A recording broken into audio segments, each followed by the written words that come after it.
Assalamualaikum warahmatullahi wabarakatuh. Kiban rakan yol.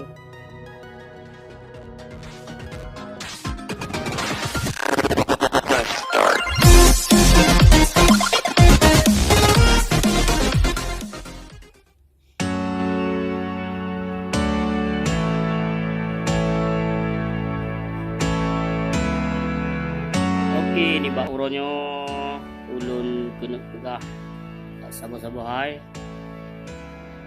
bahwa uronyo napati varietas baru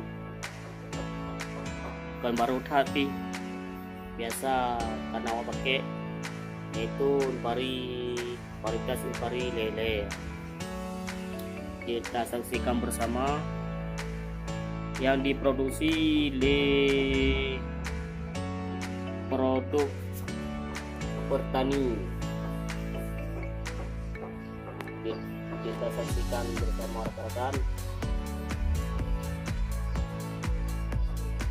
Punya soalumu juta kalian ba deskripsi di miuk videonya. Nah, kalian.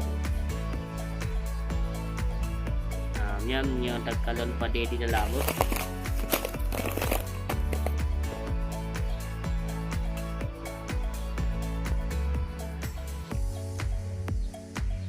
Padi agak ramping, panjang, lagi sejenis rangsit.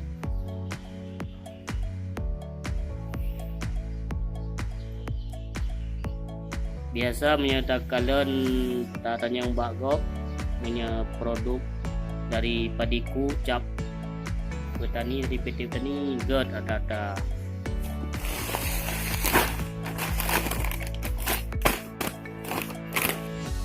Beda dengan padi atau lokal. Nyo diproduksi yang katentekan di Aceh, di luar Aceh, oke? Yang di Aceh di Nacap. Menyonyo dari Jakarta Selatan, di Dakalon.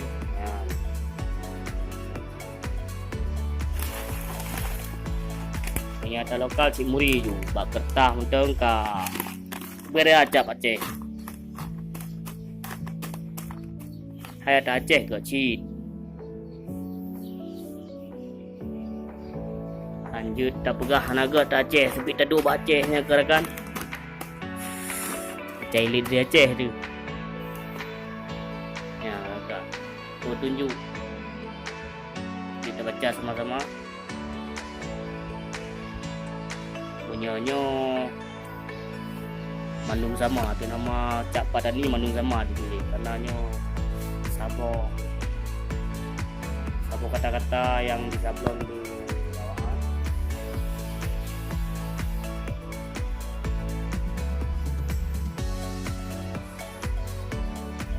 Ya.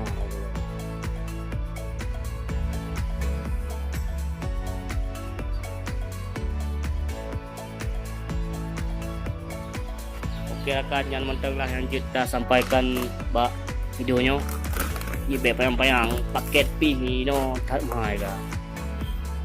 Oke terima kasih bah. Baik tua ni so great. Tengok sari-sari Aceh tu.